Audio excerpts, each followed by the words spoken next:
हाय नमस्कार ड्रीमर्स। आज तारीख है 11 अगस्त 2020। चलिए देख लेते हैं आज में कौन कौन से आर्टिकल डिस्कस कर रहे हैं। आर्टिकल के डिस्कशन से भी पहले हम कार्टून की मीन समझने की कोशिश करेंगे। देखिए राजस्थान में हुआ क्या था कि पॉलिटिकल क्राइसिस चल रही थी। ओके, तो जो लीडरशिप क्राइसिस वहां पर चल रही थी, तो सचिन पायलट करते क्या है कि जिग जैग करते हैं, मतलब पहले बीजेपी में जाएंगे, अपनी पार्टी बनाएंगे, फिर बगावत करेंगे, तो वो तमाम तरह के हथकंडे अपनाते हैं। बट फाइनली करते क्या है कि जो कांग्रेस की वर्किंग कमेटी है, कह रहे हैं कि बिल्कुल स्ट्रेट फॉरवर्ड सीधा वो उसी अंदर घुस जाते हैं। ठीक है, इसका मतलब ये हुआ कि बस हाईकमान के वो रेफरेंस का इंतजार कर रहे थे, और अभी राइट नो वो कहां पर हैं, वो कांग्रेस पार्टी के अंदर ही हैं। राइट, अब हम अपने पहले वाले आर्टिकल की ओर मूव करेंगे। वो रिगार्डिंग द चाइना के जो डिप्लोमेटिक फ्रंट है उसके रिगार्डिंग है। ठीक, अब देखिए केस कुछ ऐसा हुआ है कि चाइना जब से ये पूरा कोविड-19 का सीन चल रहा था, पूरी दुनिया परेशान थी कोविड-19 से, और वो वेरियस टाइप ऑफ जो पॉलिसीज थी और जो डिसीजंस लिए जा रहे थे वर्ल्ड लेवल पर कि किस प्रकार से इस पैंडेमिक को कंट्रोल किया जाए। लेकिन अगर आप वहीं इन अदर साइड अगर आप देखोगे, चाइना को देखोगे, तो चाइना ने बिल्कुल बहुत एग्रेसिवली उसने अपने जो नेबरिंग कंट्रीज के जो लैंड थे, कह रहे कि उन पर अपना क्लेम जताना शुरू कर देता है। और अचानक सा 80 ऐसे जियोग्राफिकल लोकेशन हैं, कह रहे जिन पर क्या कहता है चाइना अचानक सा क्लेम कर देता है। ठीक, अब देखिए पूरी दुनिया तो कोविड-19 से परेशान है, बट चाइना ने क्या किया कि चाइना ने अपनी जो जियो पॉलिटिकल जो सिनारियो कह रहे उसमें क्या करता है कि 80 नए जियोग्राफिकल लोकेशन, जो वेरियस आइलैंड हो गया, ठीक, तो वेरियस चीज़ों पर क्या किया, इन्होंने क्लेम करना स्टार्ट कर दिया। ओके, अब फिर राइटर कहते हैं कि देखिए चाइना के पास इतना ज़्यादा कॉन्फिडेंस आया कहाँ से कि चाइना वर्ल्ड लेवल पर इतना ज़्यादा उससे क्रिटिसाइज किया जा रहा है, बट उसके बावजूद वह इतना ज़्यादा कॉन्फिडेंट क्यों है? जस्ट बिकॉज ऑफ कि जो उसके इकोनॉमिक टाइज हैं, कह रहे वेरियस कॉन्टिनेंट में वेरियस कंट्रीज़ के साथ, कह रहे कि वो कुछ ज़्यादा ही है। जैसे अब ये वन बाय वन स्टार्ट करते हैं। कहते हैं देखिए, चलिए अब हम चाइना वाले फ्रंट पर अगर हम देख लें, तो चाइना ने इन हिस्ट्री क्या किया हुआ है। तो इन हिस्ट्री में 1970 में वियतनाम से जो पराकल आइलैंड है, कह रहे हैं कि वो उससे छीन लेता है। फिर 1990 में क्या करता है कि इस्पाटली आइलैंड उससे फिलीपींस से छीन लेता है। बट देखिए जो साउथ एशियन जितनी भी कंट्रीज़ हैं, कह रहे वहाँ पर क्या करता है चाइना, काफ़ी लोगों की लैंड को क्या किया, उसने एक्वायर कर लिया। बहुत एग्रेसिवली उसने दूसरों की टेरिटरी को अपना बना लिया, और ये आइलैंड उसके एग्जाम्पल थे। लेकिन उसके बावजूद अगर आप देखोगे तो जो साउथ एशियन नेशन है, कह रहे कोई भी चाइना के अगेंस्ट में खड़ा नहीं होना चाहता है। आसियान कंट्रीज़ 10 कंट्रीज़ हैं, तो इन सभी कंट्रीज़ के साथ जो साउथ चाइना सी में ये बिलोंग करती हैं, तो इनके डिस्प्यूट हैं, चाइना के साथ डिस्प्यूट हैं, लेकिन कोई भी कंट्री चाइना के अगेंस्ट में खड़ा नहीं होती है, क्योंकि जो आसियान कंट्रीज़ का जो ट्रेड रिलेशन है विद चाइना, कह रहे कि बहुत ज़्यादा इंटेंस है। ठीक, अब अगर दूसरी केस की अगर हम बात करें, तो देखने में आ रहा था कि क्वाड कंट्रीज चाइना को काउंटर करेंगे। ओके, तो चाइना को काउंटर करने के लिए कौन सी 4 कंट्रीज आई थी क्वाड में? कौन कौन सी कंट्रीज हैं? जापान है, ऑस्ट्रेलिया है, यूएसए है और इंडिया है। लेकिन अभी देखिए रिसेंट में मीटिंग हुई थी, तो मीटिंग में हुआ क्या कि जो फॉरेन अफेयर मिनिस्टर होते हैं, जो डिफेंस मिनिस्टर्स होते हैं, वो एक मीटिंग होती है यूएसए में। तो यूएसए में जो ऑस्ट्रेलिया के जो डिफेंस मिनिस्टर थे, वो बड़ा साफ साफ शब्दों में बोलते हैं कि देखिए चाइना को हम क्रिटिसाइज तो करेंगे, लेकिन हम बहुत ही ज़्यादा उसके अगेंस्ट में जाकर के एक्शंस हम नहीं लेंगे। ये उनका इस स्टेटमेंट रहता है, क्योंकि ऑस्ट्रेलिया का क्या है कि ऑस्ट्रेलिया का जो इकोनॉमिक इंटरेस्ट है टूवर्ड्स द चाइना, कह रहे कि बहुत ज़्यादा है। ऑस्ट्रेलिया चाइना के टूवर्ड्स बहुत ज़्यादा डिपेंडेंट है। ठीक है, मतलब इतना ज़्यादा क्रिटिसाइज करने के बाद, इतने बोल्ड डिसीजन लेने के बाद, ऑस्ट्रेलिया का जो मेन थीम है, जो उनकी कोर पॉलिसी है, वो स्टिल वो चाइना के साथ खड़े रहना चाहते हैं। ठीक, अब ये तो बात हो गई, चलो ठीक है, क्वाड कंट्रीज में एक ऑस्ट्रेलिया हो गया जो धोखा दे सकता है। ठीक, अब देखते हैं वेस्टर्न कंट्रीज की ओर, कि वेस्टर्न कंट्रीज में अगर हम यूरोप की अगर बात करें, तो सारी यूरोपियन कंट्रीज पेंडेमिक से परेशान है, हर कोई चाइना को क्रिटिसाइज कर रहा है। लेकिन अगर यूके की बात करोगे, तो यूके जब ब्रेक्जिट के बाद से कह रहे उसके पास क्या है कि उसे मार्केट चाहिए।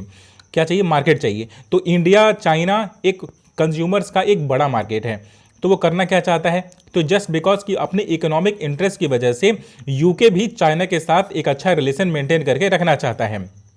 ठीक है, तो इसका मतलब ये हुआ कि अगर आप साउथ एशियन कंट्रीज़ की बात करो, यूरोप की बात करो, तो इतना इतना कुछ करने के बाद भी जो टाइज हैं चाइना के वेरियस कंट्रीज़ के साथ, कह रहे कि बहुत ज़्यादा स्ट्रांग है, इसकी वजह से वो उसकी पूरी पूरी लिबर्टी लेता रहता है। अब आप इतनी दूर क्यों जा रहे हो, अब आप इंडिया के पास आ जाओ कि अगर इंडिया के साथ जो जो इसके रिलेशन थे, कह रहे कि आज पहली बार नहीं है कि चाइना ने एग्रेसिव नेचर दिखाया हुआ है इंडिया के अगेंस्ट में, कि वेरियस टाइम ऑफ में हुआ क्या है कि इंडिया जिस आतंकवादी को चाहता था कि इसे इंटरनेशनल टेररिस्ट घोषित कर दिया जाए, चाइना ने क्या किया कि उसका फेवर ले लिया था। उस वक्त इंडिया की आंखें नहीं खुली हुई थी और इवन चाइना ने पाकिस्तान को काफ़ी जगह पर सपोर्ट किया था, उसके बावजूद इंडिया की आंखें नहीं खुली थी, जस्ट बिकॉज कि जो उसके इकोनॉमिक टाइज थे चाइना से, कह रही कि वो बहुत ही ज़्यादा इंटेंस थे, तो इसकी वजह से, बहुत ज़्यादा रिलाई होने की वजह से वो उसके अगेंस्ट में खड़ा नहीं हो रहा था।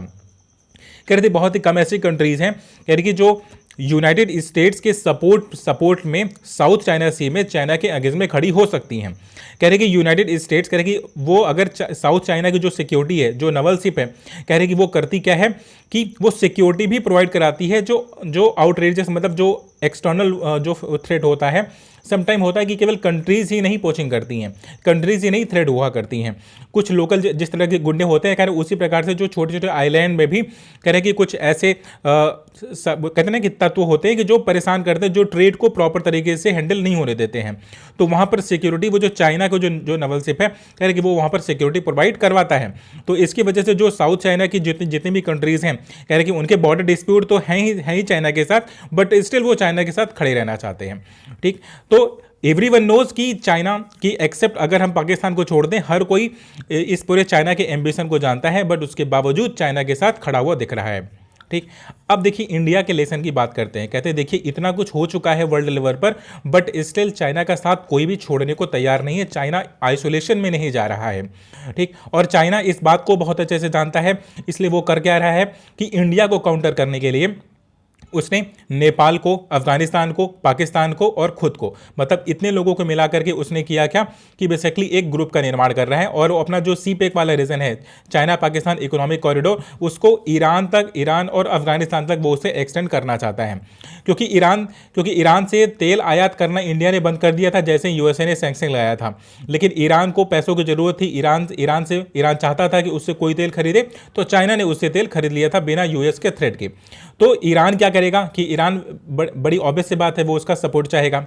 अब देखिए अगर अफगानिस्तान वाले, अगर हम रीजन की बात करें, तो अफगानिस्तान वाले रीजन में तालिबान का जो इन्फ्लुएंस है, करे वो बहुत ज़्यादा है, और तालिबान पर जो इन्फ्लुएंस है, मतलब तालिबान के ऊपर का जो प्रभाव है, करे वो पाकिस्तानियों का बहुत ज़्यादा है, और पाकिस्तान की डिपेंडेंसी है कहाँ पर कि चाइना पे।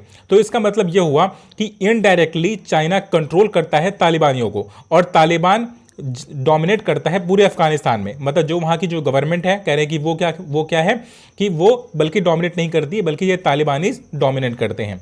इवन यूनाइटेड स्टेट की जो फोर्सेज हैं, कह रहे हैं उन्हें भी वहाँ से वापस जाना पड़ जाता है, कह रहे हैं कि जब वो तालिबानीज क्या करते हैं कि इतने 2001 से लेकर अभी टिल नाउ तक वो स्ट्रगल करते हुए वहाँ पर नजर आते हैं। ठीक, अब राइटर कहते हैं कि देखिए इतना कुछ हो गया, बट स्टिल अगर चाइना कॉन्फिडेंट है, चाइना को कुछ भी नहीं हुआ, चाइना को कोई प्रॉब्लम नहीं हुई, तो आप उसको कहीं आप किसी भी एंगल पे आप उसको आइसोलेशन में डाल नहीं सकते हो।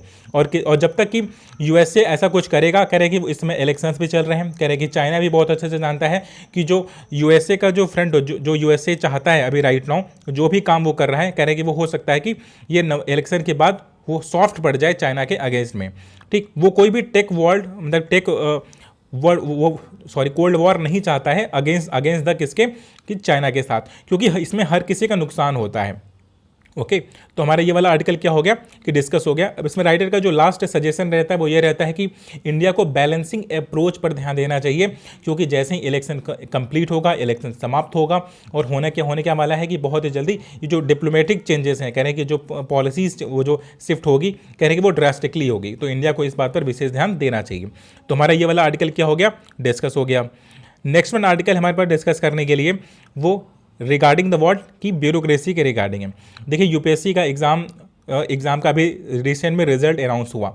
अब राइटर कहते हैं कि देखिए इस यूपीएससी एग्ज़ाम की ब्यूटी आप ये बोल सकते हो कि बिल्कुल इग्नोरेंस जो सोसाइटी होती है, जिसे इग्नोर कर दिया जाता है, बिल्कुल एज पर छोड़ दिया जाता है, कह रहे वहाँ से भी अगर जो कैंडिडेट सेलेक्ट होकर के आते हैं इस ब्यूरोक्रेसी में या इस सिस्टम में, तो इस यूपीएससी एग्ज़ाम की ये ब्यूटी है। ठीक, अब देखिए यूपीएससी एग्ज़ाम का जो कल्चर है, यूपीएससी एग्ज़ाम के थ्रू हम सॉर्ट आउट क्या करने की कोशिश करते हैं, हम ऑनेस्ट और जो हमारे सिटीजन्स को सर्व करे, कह रहे हम ऐसे कैंडिडेट को हम निकालने की कोशिश करते हैं इस पूरे एग्जाम के प्रोसेस के थ्रू। लेकिन उसके बावजूद जो अनइथिकल लोग हैं, कह रहे वो सिस्टम के अंदर प्रवेश कर जाते हैं और वो सिस्टम को खराब करते हैं, ठीक, बिना फियर के। कहने कि वो जो बिल्कुल ग्राउंड से उठ करके आते हैं, जो जिन्होंने बहुत सी प्रॉब्लम्स को फेस किया हुआ है, कह रहे उनमें से कुछ ही होते हैं जो इस ब्यूरोक्रेसी के तत्वों को समझते हैं और सिटीजन्स की हेल्प करते हैं। अदरवाइज वो तो पार्ट ऑफ द सिस्टम बन जाते हैं और बिल्कुल जैसा चल रहा होता है बिल्कुल उसी फ्लो में वो बहते जाते हैं। ठीक, अब देखिए राइटर यहाँ पे दो पोस्ट को बहुत ज़्यादा यहाँ पर कंसिडर करते हैं। कहते हैं कि एक आईएएस का पोस्ट हो गया और एक आईपीएस का पोस्ट हो गया। कह रहे कि जो पोलिसिंग होती है, कह रही कि वो सिक्योरिटी प्रोवाइड करवाती है, और जो पॉलिसीज़ के जो इम्प्लीमेंटेशन पर जो इन्फ्लुएंस होता है, जो प्रभाव होता है, कह रहे हैं कि वो आईएएस ऑफिसर्स का होता है। कह रहे कि ये दोनों ही पोस्ट, कह रहे कि बहुत ही ज़्यादा जो इनका इंसेंटिव है, जो इनका ग्रॉस रूट का जो वो है प्रभाव है, कह रहे कि वो बहुत ज़्यादा है। फिर ये अपने टाइम की बात करते हैं, कहते हैं कि जब मैं ये यूपीएससी का एग्जाम दिया करता था तो उस वक्त ये 15,000 और 16,000 केवल कैंडिडेट क्या कहते अपीयर होते थे। ये बात करें 1960 के, कह रहे कि पोस्ट, कह रहे कि नंबर ऑफ पोस्ट तो सेम रहा करती थी, लेकिन जो कैंडिडेट थे उस टाइम में, कह रहे वो 1960 में कितने थे, 15-16 हज़ार लोग हुआ करते थे। लेकिन उस वक्त प्रीलिम्स एग्ज़ाम नहीं हुआ करता था।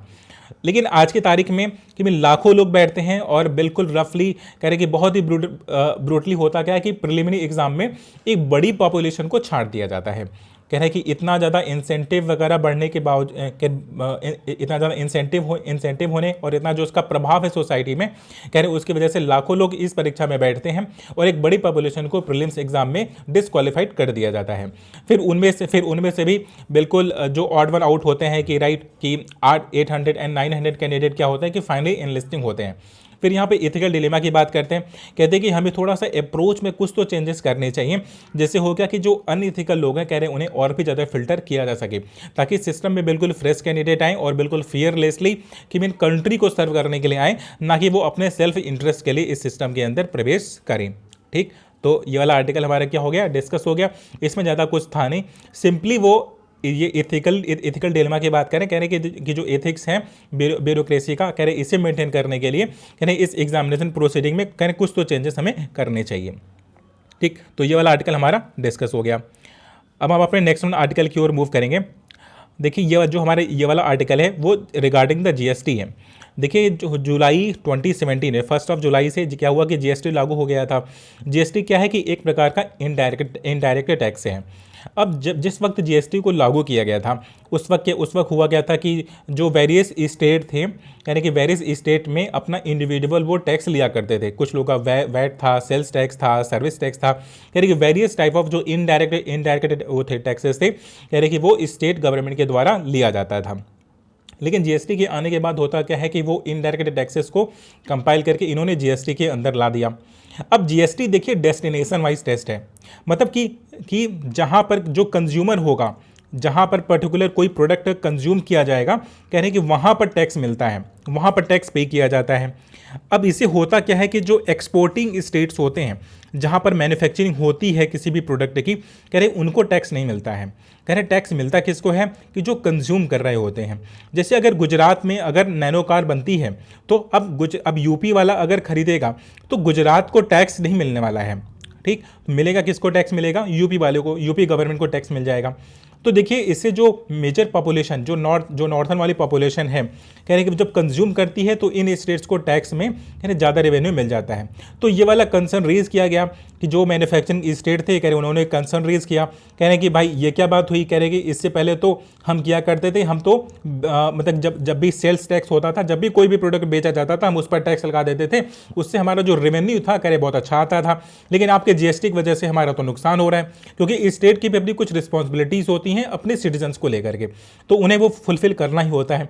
तो सेंट्रल गवर्नमेंट ने ये बोला कि देख भाई हम एक और टैक्स लेकर के आ रहे हैं जिसे बोलेंगे कि इंट्रा स्टेट टैक्स बोलेंगे, कि अगर एक स्टेट और दूसरे स्टेट के बीच में अगर इस प्रकार का ट्रांजैक्शन होता है तो हम क्या लगाएंगे, हम 1% का टैक्स लगा देंगे और वो ओरिजिन बेस का होगा, मतलब वो डेस्टिनेशन बेस का नहीं, वो ओरिजिन बेस का होगा, कि वो जो 1% होगा कह रहे कि वो जो मैन्युफैक्चरिंग वाला स्टेट है, जो सेलर है कह रहे उसे ये दिया जाएगा। ठीक, कह रहे ये वाली बात तो तय हो गई, चलिए ठीक है। लेकिन उसके बावजूद भी कह रहे कि काफ़ी जो इनडायरेक्ट टैक्सेस थे कह रहे कि जो स्टेट को मिला करता था कह रहे कि वो मिलना बंद हो जाता है। कह रहे कि इससे हुआ क्या कि स्टेट्स का जो रेवेन्यू लॉस हुआ कह रहे कि वो बहुत ज़्यादा हो गया था। अब स्टेट के रेवेन्यू लॉस के रिगार्डिंग जो तब इन लोगों ने फिर से प्रॉब्लम रेज किया, बोला भाई अब तो मेरा जो टोटल रेवेन्यू है कह रहे कि ये तो स्टेट वाली प्रॉब्लम आपने तो रिजॉल्व कर दी, लेकिन जो मेरा टोटल रेवेन्यू है वो भी काफ़ी कम हो गया है। तो सेंट्रल गवर्नमेंट ने ये बोला कि जिसका कि लास्ट के 3 ईयर का जो एवरेज है कह रहे हैं जो आपके पास रेवेन्यू आया करता था और जीएसटी लागू होने के 5 साल तक अगर जो भी टैक्स का जो भी डिफरेंस आप में मिल रहा था कह रहे वो हम क्या करेंगे, हम आपका फुलफिल कर देंगे, जो भी गैप होगा हम आपको दे देंगे। अब देखिए यहाँ पर टर्म आता है 5 ईयर वाला कॉन्सेप्ट, क्योंकि देखिए जीएसटी जब लागू हुआ था तो उसमें आपको 2/3 की मेजॉरिटी से आपको पार्लियामेंट में भी इसे इशू करना होता था और हाफ स्टेट को भी इसे इशू करना था, क्योंकि ये क्या करता है, ये स्टेट्स को भी प्रभावित करता है। तो इसका मतलब ये हुआ कि यूनिलैटरली जो सेंट्रल गवर्नमेंट की किसी भी प्रकार का अमेंडमेंट नहीं कर सकती है। ठीक, अब देखिए जीएसटी 2017 में लागू तो हो गया, अब उसमें उन्होंने ये वाली बात भी बोल दी कि चलो 5 साल तक हम क्या करेंगे, आपको हम देंगे। लेकिन अब यहाँ पर ट्विस्ट यहाँ पर आ जाता है कि राइट नाउ क्या है कि -4% से लेकर के -14% तक जीडीपी क्या हो रही है, श्रिंक हो रही है। जीडीपी जहाँ बढ़ने वाली थी वहाँ पर वो घट रही है और वहाँ पर क्या हुआ कि जीडीपी का जो ग्रोथ रेट है कह रहे वो कम हो जाता है। तो जो टोटल रेवेन्यू है इवन सेंट्रल गवर्नमेंट का कह रहे वो भी कम हो गया। तो सेंट्रल गवर्नमेंट के पास अभी आज के तारीख में उतने पैसे नहीं हैं कि वो स्टेट्स को दे सके। अब देखिए ये कॉन्स्टिट्यूशनली क्या है कि लायबिलिटी है सेंट्रल गवर्नमेंट की टुवर्ड्स द स्टेट गवर्नमेंट, कि सेंट्रल गवर्नमेंट को स्टेट को तो पैसा देना ही होगा, क्योंकि वो अमेंडमेंट में एज पर एज लॉ है और वो उससे मुंह नहीं मोड़ सकती है। ओके, अब देखिए सेंटर के पास 3-4 विकल्प हैं। 3-4 विकल्प किन सेंस में है। पहला वाला तो ये है कि भाई हम ये बोल देते हैं कि हमने जो 5 सालों के लिए बोला था कह रहे वो 3 सालों के लिए कर देते हैं। तो जैसे ही हम 3 सालों की कर देंगे तो जो हमारा कॉम्पेंसेशन का जो ड्यूरेशन होगा कह रहे जून 2020 में खत्म हो जाएगा, क्योंकि हमने 2017 से हमने देना स्टार्ट किया था तो जून 2020 तक क्या हो जाएगा, फिनिश हो जाएगा। लेकिन जो ये वाला सोल्यूशन है कह रहे कोई भी स्टेट गवर्नमेंट मानने को तैयार नहीं होगा। क्यों नहीं मानने को तैयार होगा, क्योंकि उससे उनका होने वाला है नुकसान। ठीक, तो जो इनडायरेक्ट टैक्सेस जो वसूला करते थे, जो उनका लॉस होने वाला था, जो उन्हें कंपेंसेशन मिलने वाला था रिमेनिंग 5 ईयर तक, कहने कि वो तो नहीं मिलने वाला। और इसमें हाफ स्टेट की आपको बहुमत चाहिए होगा, मतलब उन्हें अपने जो लेजिस्लेटिव असेंबलीज होंगी कह रहे उन्हें इस वाले बिल को पास करना ही होगा। तो इसका मतलब ये हुआ कि किसी भी प्रकार का 2017 वाले एक्ट में अमेंडमेंट तो नहीं किया जा सकता इसके रिगार्डिंग। ठीक है, फिर नेक्स्ट वन क्या है कि अब ये तो एक वाला सोल्यूशन हो गया। दूसरा सोल्यूशन ये हो गया कि अब उन स्टेट गवर्नमेंट्स को ये बोल दिया जाए कि देख भाई कि अब जो भी प्रपोर्शन होगा, जीडीपी का जो भी प्रपोर्शन होगा, हम उसके रेस्पेक्टिव में हम आपका क्या करेंगे कि कंपनसेशन देंगे। अब देखिए कंपनसेशन अगर जीडीपी के प्रपोर्शन में मिलने वाला होगा तो भी जो स्टेट गवर्नमेंट है कह रहे वो भी राजी नहीं होने वाली है कि भाई अब आप ऐसे कैसे बोल सकते हो, आपने तो बोला था कि बिल्कुल सम एश्योर्ड आप अमाउंट आप हमें दोगे। एक्ट में पूरी बातें लिखी हुई हैं और कानून में इधर उधर फेरबदल आप बिल्कुल भी नहीं कर सकते हो, आप उन्हें कन्विंस आप नहीं कर पाओगे। ठीक, तो अगर इस वाले केस में भी स्टेट गवर्नमेंट क्या होगी कि नहीं मानेगी। तीसरा वाला केस आपके पास कुछ ऐसा है कि अब आप क्या करो कि मार्केट से बारो करो पैसा आप डेप्ट में उठाओ और डेप्ट में उठा करके आप क्या करोगे कि स्टेट गवर्नमेंट को आप पे करो कि जो उनका जो कंपेंसेशन है करेंगे आप उन्हें प्रोवाइड कराओ, क्योंकि इस लायबिलिटी से आप हट नहीं सकते हो, बिल्कुल भी आप मुकर नहीं सकते हो।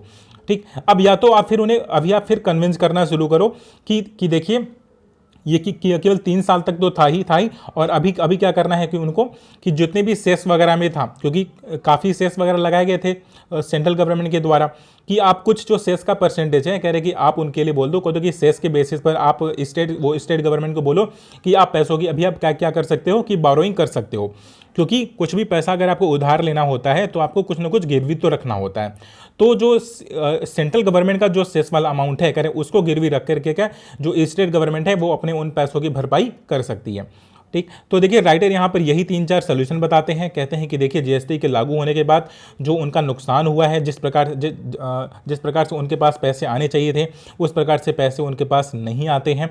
और जो इस वो सेंट्रल गवर्नमेंट है, कह रहे कि वो मनमानी नहीं है, वो अपने मतलब मन पे नहीं है कि जब चाहेंगे तब वो कंपनसेशन देंगे और जब चाहेंगे तो वो कंपनसेशन नहीं देंगे, क्योंकि ये आपने अमेंडमेंट किया हुआ था और जो जीएसटी एक्ट 2017 जो आपने लागू किया था, अब आपके संवैधानिक रूप से आपका जो उत्तरदायित्व बनता है कि वो स्टेट गवर्नमेंट को पैसा आपको कंपनसेट देना चाहिए। अब आप कैसे दोगे ये आपकी रिस्पॉन्सिबिलिटी है।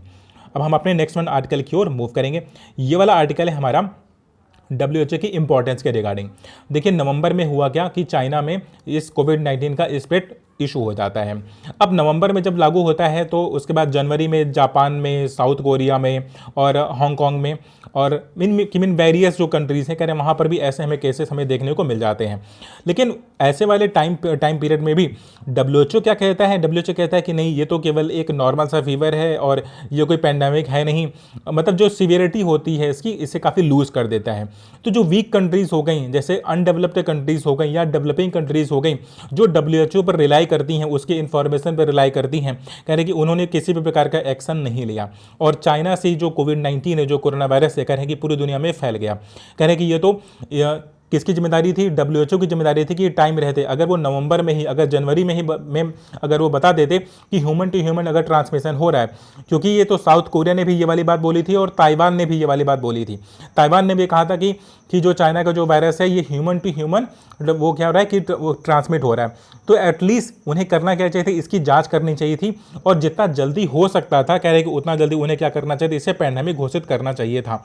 लेकिन उन्होंने किया क्या कि वो मई में आकर के 11 मई में आकर के क्या करते हैं कि इस पैंडेमिक को घोषित करते हैं। कहते हैं कि नहीं, अभी क्या है कि ये पैंडेमिक है। मतलब ये जो डिले किया उन्होंने, तो इसकी वजह से पूरी दुनिया में इस वाले वायरस का इन्फेक्शन फैल गया और आज 20 मिलियन की पॉपुलेशन ऐसी है जो इससे इन्फेक्टेड है। राइट, तो ये वाला आर्टिकल हमारा डिस्कस हो गया, क्योंकि इस वाले आर्टिकल में इसी के रिगार्डिंग बात की जाती है कि जो WHO की जो इंपॉर्टेंस है, कि जो इससे पहले वाले थे जो हेड ऑफ द WHO थे, यानी कि वो ज़्यादा अच्छे थे। उन्होंने सारस को जो सारस 2003 वाला जो था वायरस था, कह रहे उसे बहुत अच्छे से कर्टन कर लिया था। और WHO की जो फंडिंग है, कह रहे कि उसे स्टेट मेंबर और वॉलंटियर्स के द्वारा आता है। तो जो वॉलंटियर्स होते हैं, कह रहे कि वो पैसा कंट्रीब्यूट करते हैं। तो WHO को किसी भी कंट्री का सपोर्ट नहीं करना चाहिए था। इवन जब पैंडेमिक घोषित हो जाता है, उसके बावजूद WHO क्या कहता है कि चाइना ने बहुत अच्छे से इसे क्या किया, कर्व को फ्लैटन किया हुआ है और चाइना ने बहुत अच्छा काम किया हुआ है। जबकि origin of the corona virus क्या था, कोविड-19 का क्या था, चाइना था। बट स्टिल क्या होता है, WHO उसे प्रेस करता है। तो WHO की इंपॉर्टेंस पर यहाँ पर क्वेश्चन मार्क रेज करते हैं और कहते हैं कि इसमें हमें रिफॉर्म होना चाहिए। ठीक, अब हम इंडियन एक्सप्रेस के कुछ आर्टिकल को हम डिस्कस करेंगे। देखिए इंडियन एक्सप्रेस में ये टैक्स एंड द क्राइसिस के रिगार्डिंग कुछ आर्टिकल है। देखिए यूजुअली जो टैक्सेस पे करने होते हैं, या तो डायरेक्ट टैक्स होता है या तो इनडायरेक्ट टैक्स होता है। इसी के थ्रू सेंट्रल गवर्नमेंट को, जो हमारी गवर्नमेंट को, वो पैसा प्राप्त होता है। डायरेक्ट टैक्स वो पर्सन देते हैं जिनकी जो इनकम होती है, कह रहे हैं वो ज़्यादा होती है। अब देखिए इससे पहले 2016 तक क्या हुआ करता था कि एक प्रकार का वेल्थ टैक्स था, और वेल्थ टैक्स किसने लगाया था, पी चिदम्बरम ने लगाया था और मनमोहन सिंह के रिकमेंडेशन पर लगाया था। तो देखिए वेल्थ टैक्स लगाने का सीधा मतलब ये था कि किसके पास कितनी प्रॉपर्टी है, एक बार उसका आइडिया लग जाए। ओके, तो लेकिन 2016 में हुआ क्या कि जब से मोदी गवर्नमेंट जब आती है, तो जो वेल्थ टैक्स था कि जो अमीर लोग हुआ करते थे जिनके पास कई 100 करोड़ रुपीज़ की प्रॉपर्टी है, ठीक है, तो उस पर क्या हुआ करता था, पहले टैक्स लगा करता था, उस टैक्स को हटा दिया जाता है। फिर 2016 के बाद उसे रिप्लेस किस बात से किया जाता है, एक प्रकार के सेस से रिप्लेस कर दिया जाता है, जो था 2%। लेकिन देखिए 2019 में हुआ क्या कि उसे भी रिप्लेस कर दिया गया। बोला कि अब देखिए जो आपके ऊपर सेस लगा करता था आपकी प्रॉपर्टी पर, अगर किसी के पास 100 करोड़ की प्रॉपर्टी है तो उसे अपने साल में 100 करोड़ की प्रॉपर्टी का क्या करना होता था कि 2% का टैक्स क्या करना पे करना होता था गवर्नमेंट को। लेकिन उसे भी रिमूव कर दिया 2019 में। फिर जो बड़ी जो जायंट कंपनीज हुआ करती थी, जो बड़े कारोबारी हुआ करते थे, जिनका कई हज़ार करोड़ रुपीज़ क्या होता है कि प्रॉफिट अर्न करते हैं, तो पहले क्या हुआ करता था कि उन्हें 30% डायरेक्ट टैक्स पे करना होता था। लेकिन मोदी गवर्नमेंट ने किया क्या कि उनका क्या किया कि बोला चलो ठीक है, अब आप 30% नहीं, अब आप 22% दोगे। कह रहे कि देखिए, एक तरफ तो आपने डायरेक्ट टैक्सेस में कह रहे हैं कि इस प्रकार से छूट दी, फिर दूसरी तरफ इनडायरेक्ट टैक्सेस को आपने बढ़ा दिया। अब इनडायरेक्ट टैक्सेस में आपने कैसे बढ़ाया? देखिए, पूरी दुनिया में पेट्रोल की कीमतें गिरती हैं, लेकिन फिर भी उसके बावजूद आप क्या करते हो कि 10 रुपए का आप क्या करते हो, ड्यूटी लगा करके, एक्स्ट्रा टैक्स लगा करके आपने अपनी ही पब्लिक से कि जो इनडायरेक्ट उसके टैक्स के फॉर्म में आप वसूली करना स्टार्ट कर देते हो। ओके, फिर आप दूसरी गलती अभी आप क्या करते हो कि जो सर्विसेज हुआ करती हैं, क्योंकि जो सर्विस सेक्टर है, कह रहे पहले उस पर केवल 12.5% का टैक्स लगा करता था, इनडायरेक्ट टैक्स, लेकिन आपने उस वाले टैक्स को बढ़ा दिया। मतलब सर्विसेज का कहने का मतलब ये हुआ कि जो सर्विसेज होती है, वेरियस काइंड ऑफ सर्विसेज होती हैं, जैसे होटल हुआ, रेस्टोरेंट वाले हो गए, और अगर आप कोई सामान परचेज करने जाते हो, इवन अगर आप कोई कोचिंग भी अगर आप ज्वाइन करते हो, तो वहाँ पर क्या होता है कि 18% का जो एजुकेशन पर जो टैक्स है वो 18% है। ओके, तो इसका मतलब ये हुआ कि इनडायरेक्ट टैक्सेस को आपने बढ़ाया है और डायरेक्ट टैक्सेस को आपने कम किया है। और जो इनडायरेक्ट टैक्स होता है वो क्या होता है कि सभी से वसूला जाता है। एक प्रकार का ऐसा बोला जाता है कि अगर आप इनडायरेक्ट टैक्सेस को बढ़ाते हो तो आप गरीबों का शोषण कर रहे होते हो, ऐसा इकोनॉमिक्स का मानना होता है। लेकिन जो डायरेक्ट होते हैं, टैक्सेस होते हैं, अगर आप लेते हो तो आप केवल अमीरों से लेते हो, वो डिपेंड करता है आपके इनकम के प्रोपोर्शन पर। लेकिन अगर आप देखिए, जैसे आशीर्वाद आटा हुआ, तो अब आशीर्वाद आटा अगर अंबानी जी को खाना हुआ तो जो उस पर टैक्स अंबानी पे करेगा, वही जब एक दिहाड़ी मजदूर जो एक माइग्रेंट वर्कर होगा, जो डेली वेज वर्कर होगा, अगर वो आटा परचेस करता है तो जितना टैक्स गवर्नमेंट को एक दिहाड़ी मजदूर देगा, उतना ही टैक्स अंबानी साहब भी देंगे उस वाले पर्टिकुलर प्रोडक्ट के रिगार्डिंग। तो ये तो होती है कि भाई प्रपोर्शन में, इक्वल प्रपोर्शन में क्या होता है कि पेमेंट करना पड़ जाता है किसको, गरीब को भी और अमीर को भी। जिसके पास ज़्यादा पैसा है, कह रहे वो कम टैक्स पे कर रहा है, मतलब वो भी उतना ही टैक्स पे कर रहा है। जो अमीर है, सॉरी जो गरीब है, कह रहे वो भी उतना ही टैक्स पे कर रहा है। तो राइडर कहते हैं कि देखिए, आपको इनडायरेक्ट टैक्सेस पर कहीं इतना ज़्यादा लोड नहीं देना चाहिए। जो अपना जीएसटी का जो रेवेन्यू है, आपको जो आप इंक्रीज करना चाहते थे, वो आप on the basis of indirect taxes आपको नहीं करना चाहिए, क्योंकि इससे गरीबों का शोषण होता है। और जो पॉवर्टी लाइन के नीचे जो जाने वाली पॉपुलेशन है, कह रहे हैं कि उसके लिए वो प्रोडक्ट परचेस कर पाना बड़ा मुश्किल हो जाता है। क्योंकि एक प्रोडक्ट पर ही नहीं, कह रहे हैं कि वेरियस प्रोडक्ट्स पर होता क्या है कि जैसे ही आप इनडायरेक्ट टैक्सेस अगर आप बढ़ाते हो, अगर आप पेट्रोल की कीमतों पर बढ़ाते हो, तो जो cost price of the factories होती हैं, कह रहे कि वो भी बढ़ जाती है, ट्रांसपोर्टेशन कॉस्ट बढ़ जाता है, ट्रैवलिंग चार्ज बढ़ जाता है। क्योंकि ये सारे टैक्सेस क्या हैं, ये सारे टैक्सेस इनडायरेक्ट टैक्सेस हैं और आम पब्लिक को इससे भुगतना पड़ता है। और वहीं एक तरफ अगर आप देखोगे तो जो प्रॉफिट मेकिंग जो कंपनीज हैं, कह रहे जो कई करोड़ों में जो प्रॉफिट अर्न करती हैं, कह रहे उनसे अगर आप 1% या 2% ले लेते हो तो ऐसा आपको कुछ जाने वाला है नहीं। अब यहाँ पर एक डेटा की भी बात करते हैं। कहती हैं कि अगर आप अगर रिच वन 1000 लोगों को इंडिया में उठा लोगे, तो 1000 लोगों के पास जितनी संपत्ति है वो इंडिया के जीडीपी का 26% है। मतलब पीएम मोदी ने अभी जो कोविड-19 से जो सबसे बड़ी अनाउंसमेंट की थी, बोला था कि मैं अपनी जीडीपी का अप्रॉक्सीमेटली 20% का मैं अनाउंसमेंट कर रहा हूँ, और इतना बड़ा अनाउंसमेंट है। वो केवल इंडिया के 1000 लोग उतनी संपत्ति को ओन करते हैं, बल्कि उससे कहीं ज़्यादा। मतलब इंडिया के जीडीपी का 26% वो लोग ओन करते हैं। ठीक, तो ऐसे तो अब राइटर का जो समरी ऑफ द स्टोरी है, वो कहने का मतलब ये है कि इंडिया को जो यूरोपियन कंट्रीज हो गई, कह रहे हैं उसके पर्सपेक्टिव में उसके अकॉर्डिंगली काम करना चाहिए। क्योंकि यूरोप में होता क्या है कि डायरेक्ट टैक्सेस ज़्यादा लिए जाते हैं, जिससे होता क्या है कि जो गरीबों को जो बेनिफिट्स हुआ वो प्रोवाइड करवाया जा सके। ओके, बट इंडिया में क्या होता है कि इनडायरेक्ट टैक्सेस क्या है कि वो बहुत ज़्यादा है। और जो जीडीपी टू जो डेप्ट रेशियो है, कह रहे हैं कि वो क्या है, अभी 4.2% हो गया है, सॉरी 4.3%, 4.2 या 4.3% हो गया, कह रहे जिसकी वजह से आप क्या कर रहे हो कि वेरियस स्कीम में आप पैसा डाल नहीं पा रहे हो। ओके, तो ये वाला आर्टिकल हमारा क्या हो गया, डिस्कस हो गया। नेक्स्ट वन इंडियन एक्सप्रेस का हमारा आर्टिकल है, वो ट्रंप और बिडेन। अब देखिए, ये वाला आर्टिकल थोड़ी सी डिप्लोमेसी फ्रंट पर काफ़ी रेलेवेंट हो जाता है। देखिए डोनाल्ड ट्रंप का और रसिया और चाइना, इसमें क्या है कि दो एक बड़ी कंट्रीज़ हैं जिनका जो वर्ल्ड लेवल पर इन्फ्लुएंस है, मतलब अगर हम अमेरिका को छोड़ देते हैं तो। अमेरिका में अगर इलेक्शन होता है वेरियस, वैसे तो किसी भी कंट्री का जो इलेक्शन होता है हमारे एग्जाम के पर्सपेक्टिव से इंपॉर्टेंट नहीं होता है, लेकिन जो पॉलिसीज़ में जो चेंजेस होते हैं, जो पॉलिसीज़ में जो शिफ्ट होता है, अगर यूएस के इलेक्शन की बात करें तो उससे पूरे वर्ल्ड लेवल पर इसका इम्पैक्ट पड़ता है, क्योंकि यूनाइटेड स्टेट्स की जो पॉलिसीज़ होती हैं कहीं उसी से पूरी दुनिया की पॉलिसीज़ क्या होती हैं कि फिर से प्री डिफाइन हो जाती हैं या फिर से मॉडिफाई हो जाती हैं। देखिए, डोनाल्ड ट्रंप के बारे में ऐसा बोला जाता है कि उन्हें क्या है कि वो रसिया का सपोर्ट प्राप्त है। और वही अगर आप ये जो बिडेन की अगर आप बात करोगे तो जो बिडेन के लिए बोला जाता है कि वो क्या है कि चाइना के पपेट हैं। तो इसका मतलब ये हुआ कि इस वक्त यूनाइटेड स्टेट्स में जो एक डेमोक्रेटिक और रिपब्लिक दो पार्टियां हैं, दोनों पार्टी के जो उम्मीदवार हैं वहाँ पर क्या है कि कैंडिडेट्स हैं, किसके किसके कैंडिडेट हैं, रसिया के और चाइना के। वैसे तो रसिया और चाइना के बीच में बहुत अच्छी गठजोड़ है, क्योंकि दोनों ही क्या है, दोनों ही कम्युनिस्ट हैं और बहुत सी इश्यूज़ पर क्या है कि उन दोनों के ओपिनियन, उन दोनों की बातें बराबर हैं। लेकिन चाइना का और रसिया का ओपिनियन बदल जाता है जब हम डोनाल्ड ट्रंप और ये जो बिडेन की हम बात करते हैं। तो जो बिडेन क्या है कि एक डेमोक्रेटिक अलायंस की क्या है कि कैंडिडेट हैं, और ये क्या है कि डोनाल्ड ट्रंप क्या है, ये रिपब्लिकन पार्टी के हैं। तो अब देखिए, जो बिडेन इससे पहले जब 8 ईयर तक क्या थे कि वाइस प्रेसिडेंट थे, तो अब जब ये वाइस प्रेसिडेंट थे तो उस वक्त क्या किया था कि इन्होंने इन्होंने किया गया था कि चाइना को फेवर काफ़ी किया था, चाइना के साथ इस प्रकार का वार वगैरह उन्होंने स्टार्ट नहीं किया था। इवन आज के जो अपना जो इलेक्शन का जो वो कैंपेन होता है उसमें बड़ा साफ साफ बोलते हैं कि अब वो किसी भी प्रकार का कोल्ड वॉर लड़ना नहीं चाहते हैं, किसी भी प्रकार का टेक वर्ल्ड वॉर वो लड़ना नहीं चाहते हैं। ये स्टेटमेंट है ये जो बिडेन का, जो कि किसको फेवर करता है, चाइना को फेवर करता है। तो चाइना क्या चाहता है कि डोनाल्ड ट्रंप क्या है कि ये वाला इलेक्शन हार जाए। वहीं अगर रसिया की बात करें तो रसिया का बहुत मेजर एडवांटेज नहीं है डोनाल्ड ट्रंप के रहने के बाद, क्योंकि इवन सैमसंग वगैरह तो उन्होंने भी लगाए हैं। लेकिन रसिया को एक जगह पर फायदा कुछ ऐसे हो जाता है कि अगर जो बिडेन आते हैं तो वो क्या होता है कि कुछ ज़्यादा ही हार्ड स्टेप ले लें अगेंस्ट रसिया। लेकिन डोनाल्ड ट्रंप क्या है कि अगर कोई हार्ड एक्शन नहीं ले रहे हैं तो कोई सॉफ्ट एक्शन भी नहीं ले रहे हैं, वो जस्ट सिंपली क्या है कि वो न्यूट्रल हैं।